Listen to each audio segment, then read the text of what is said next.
Hello again, my fellow modelers. Cut the trunk out. I'm starting to cut the doors out. And so I just want to go over how I do. Start out with is I like to add some support at the bottom.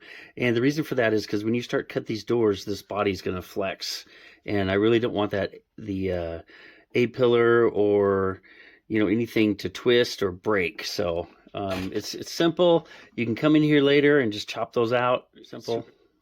And because if you see, so let me back up just a little bit. So what I'm starting with is I've got this little, I don't think you can see that. Anyway, it's a little saw, and I used to do my straight cuts, but you'll notice, I don't know if it's going to do it, but you can kind of see how that body flexes when I use it.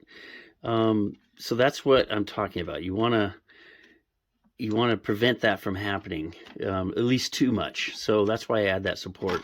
So the back, what I did is I basically used the saw to go each side, and then I came back, and for the back side, use the don't use the sharp edge of your blade. Use the dull edge, or the edge doesn't have anything on it, and you're just going to scribe. And it takes a while. It's not a fast process. So let me show you on the door.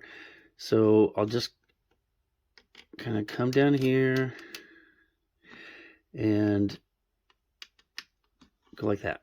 So this door, it's curved. It's really hard to get that saw to curve. So I'll just do that by hand. So let me show you on this side how I'm going to start.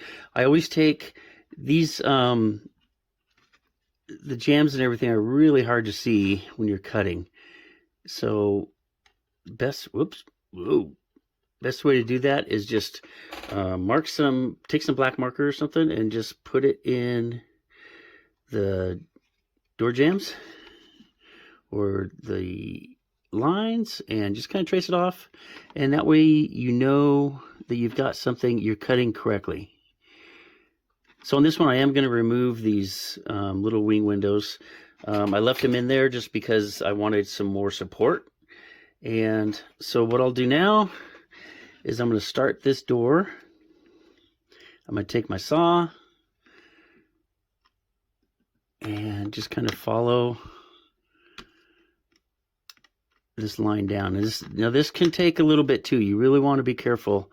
It's very easy to get off the line on this. So it takes a little practice. Don't try to go in a sawing motion. Work.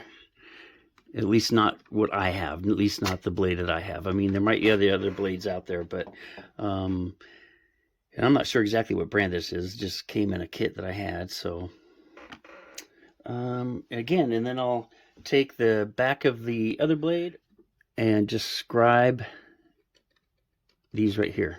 So thanks for watching, and I'll see you on next video. Please subscribe and like, and I'll see you later. Thank you.